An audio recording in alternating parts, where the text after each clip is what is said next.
আলী আহমদ আলম যুবদলের joint secretary, জেলা যুবদলের, উনি দীর্ঘদিন থেকে অসুস্থ এবং আমাদের বিগত আন্দোলন সংগ্রামে সক্রিয় অংশগ্রহণ করেছিলেন। হাসিনা বিরোধী আন্দোলনে উনি সক্রিয় ছিলেন, জুলাই আগস্ট আন্দোলনে সক্রিয় ভূমিকা রেখেছিলেন।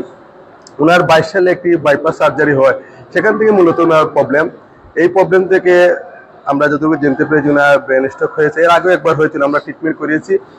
এখন আমরা ফেসবুকের মাধ্যমে আমরা গত পরশুদিন আমরা এসেছিলাম মেডিকেলে, এসে আমরা দেখেছি, আমাদের এটা দেখে আমাদের ভারপ্রাপ্ত চেয়ারম্যান মহোদয় জানতে পেরেছেন আমাদের যুবদলের একজন নেতা অসুস্থ, উসমানী মেডিকেল হাসপাতালে রয়েছেন। উনি আমাদের সাথে আলাপ আলোচনা করে দায়িত্ব নিয়েছেন আলমের ট্রিটমেন্ট উনি নিজেই করাবেন। আমরা সেই প্রেক্ষিতে আমাদের জেলা মহানগর বিএনপি সাধারণ সম্পাদক এমদাদ হোসেনের নেতৃত্বে আমরা এখানে এসেছি। এখানে এসে আপনারা দেখতে পেয়েছেন আমাদের উসমানী মেডিকেলের সকল ডাক্তাররা অত্যন্ত আন্তরিকতার সহিত ওনার ট্রিটমেন্টের খোঁজখবর নিচ্ছেন, বা আজকে সকাল থেকে ওনারা তৎপর হয়ে বিভিন্ন পদক্ষেপ নিয়েছেন। এখন আমাদের সাথে ওনারা রয়েছেন। সম্ভবত ওনার একটা এমআরআইটা হয়ে গেলে আমরা বিস্তারিত জানতে পারবো তার ফার্দার ট্রিটমেন্ট কিভাবে হয়।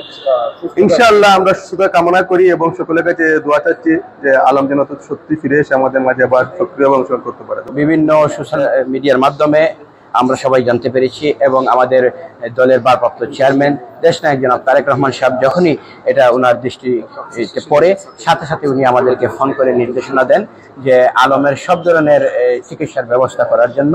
তো এই নির্দেশনা পাওয়ার সাথে সাথে আমি ব্যক্তিগতভাবে ওর সহধর্মিনীর সাথে ফোন করে আমি ওকে জানাই যে আমাদের ভারপ্রাপ্ত চেয়ারম্যান জনাব তারেক রহমান ওনাকে সালাম দিয়েছেন এবং আলমের সব ধরনের চিকিৎসার দায়িত্ব আমাদের ভারপ্রাপ্ত চেয়ারম্যান মহোদয় উনি গ্রহণ করেছেন। তো এটা শোনার সাথে সাথেই আলহামদুলিল্লাহ বলেছে আলমের সহধর্মিনী।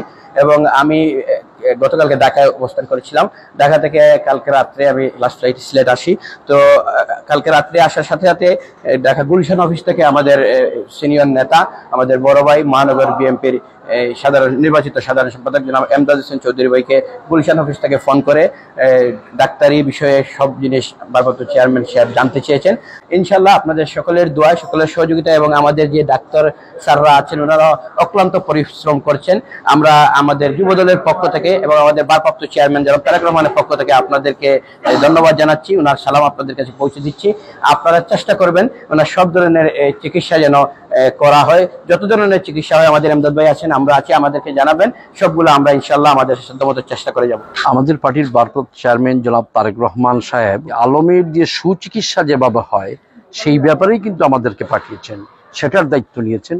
এবং আমরা আপনারা দেখেছেন এখানে 3টে ডিপার্টমেন্টের প্রফেসররা ছিল, তারপর উপপরিচালক ছিল। আমরা ওইগুলো শেষ করে এখন উসমানী মেডিকেল কলেজ হাসপাতালের যে পরিচালক সাহেব ওনার সাথে আমরা কথা বলে আসলাম এবং উনিও দেখলাম যে এই ব্যাপারে উনি অবহিত এবং উনিও তার চিকিৎসার সুনজর দিচ্ছেন এবং কিভাবে তাকে সুস্থ করা যায় সে ব্যাপারে উনি ওনার যে অধীনস্থ যে ডাক্তার ওনাদের সাথে আলাপ করেছেন। এবং আমরা যখন রুমে আলাপ করি তখনও কিন্তু এখানে কার্ডিওলজির head of the department Mokhles সাহেব ছিলেন, উপপরিচালক সাহেব ছিলেন এবং আমাদের এই ব্রিগেডিয়ার সাহেব উনি আবার ওই আলমের যাতে সুচিকিৎসা হয় সে ব্যাপারে ওনাদেরকে আবারও নির্দেশনা দিয়েছেন।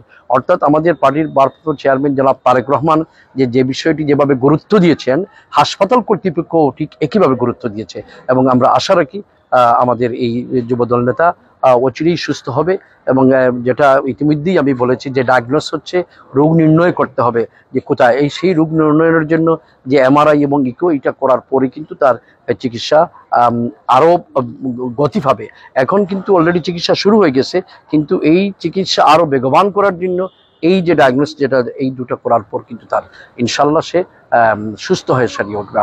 এখানে আমাদের মহানগর বিএনপির সহসভাপতি জিয়াউল হক জিয়া ছিলেন, সহসভাপতি আব্দুল হাকিম ছিলেন, আমাদের যুগ্ম সাধারণ সম্পাদক মির্জা লিটন ছিলেন, তারপরে আমাদের স্থানীয় সরকার বিষয়ক সম্পাদক শেখ কবির আহমদ ছিলেন, আমাদের এখানে যুবদলের জেলার সভাপতি অ্যাডভোকেট মমিন ইসলাম মমিন, আমাদের যুবদলের সাধারণ সম্পাদক জেলার মকসুদ আহমদ, আমাদের যুবদল নেতা রাজু সহ আমাদের স্বেচ্ছাসেবক দলের আরেকজন ছিল, অত্র ওয়ার্ডের আহ্বায়কও ছিল।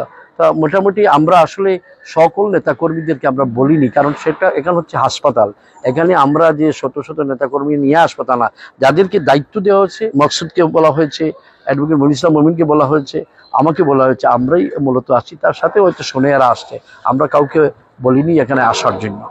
তো ইনশাল্লাহ আপনারা দোয়া করবেন, এবং বিশেষ করে আপনাদের এই সামাজিক যোগাযোগ মাধ্যমে যারা দেখছেন আপনারা দোয়া করবেন। আমাদের ভারপ্রাপ্ত চেয়ারম্যান জনাব তারেক রহমান শুধু আলমের চিকিৎসার খবর নেন না, এটা দীর্ঘ এক যুগের উপর থেকে বাংলাদেশের কোথাও শুধু আমাদের দলীয় নেতাকর্মী না, দলীয় নেতাকর্মীর বাইরেও কোনো অসহায় দুস্থ মানুষ যদি কেউ চিকিৎসা থেকে বঞ্চিত হচ্ছে অথবা খাদ্যের অভাব, যেখানেই কিন্তু অসহায় সংবাদ পেয়েছেন সেখানেই কিন্তু আমাদের ভারপ্রাপ্ত চেয়ারম্যান জনাব তারেক রহমান সুদূর যুক্তরাজ্য থেকে কাজ করেছেন। আপনারা দোয়া করুন আমাদের ভারপ্রাপ্ত চেয়ারম্যান জনাব তারেক রহমান এর সুস্বাস্থ্য এবং দীর্ঘায়ু। আমাদের সর্বোচ্চ সহায়তা আছে। আমরা প্রশাসনের সহায়তায় বিভিন্ন ডিপার্টমেন্টের, ইতিমধ্যে আপনারা জানিয়েছেন, বিভিন্ন ডিপার্টমেন্টের প্রফেসরদের সমন্বয়ে, ডিপার্টমেন্টের হেড অফ ডিপার্টমেন্টের সমন্বয়ে আমরা উচ্চ পদস্থ একটা কমিটি করে করেছি। ওনাদের মতামতের বিনিময়ে আমাদের চিকিৎসা কার্যক্রম চলছে।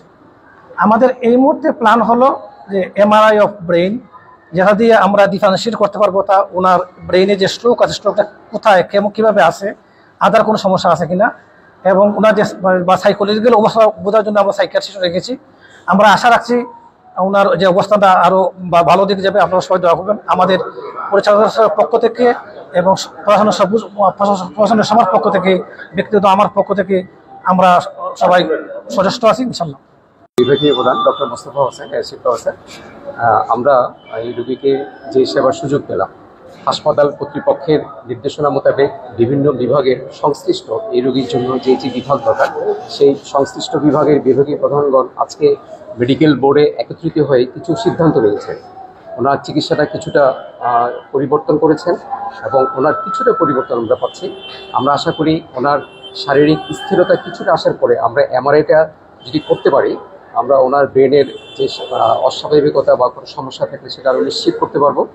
এটা পাওয়ার পরেই আমরা আশা করি আমাদের চিকিৎসাটাকে আরও মোর প্রেসাইজ এবং সুনির্দিষ্ট করতে পারবো এবং আমরা রোগীর উন্নতি আশা করছি। আমরা সবার সহযোগিতা কামনা করছি, সবাই দোয়া করবেন। আমরা আমাদের সর্বোচ্চ চেষ্টা করছি। MRI রিপোর্ট পাওয়ার পরে MRIতে ব্রেনের কী অবস্থা দেখিয়ে আমরা আশা করি একটা সিদ্ধান্তে আসতে পারবো। আমরা আমাদের সর্বোচ্চ চেষ্টা এই সিলেট বিভাগে আপনাদের সবার সহযোগিতায় এবং কর্তৃপক্ষের নির্দেশনায় আমরা আমাদের সর্বোচ্চ চেষ্টা করব। যদি মনে হয় যে এটা এখানে সম্ভব না, আমরা সেটা ঢাকায় ওনার যে সমস্যা অনুযায়ী সুনির্দিষ্ট হাসপাতালে আমরা রেফার করব।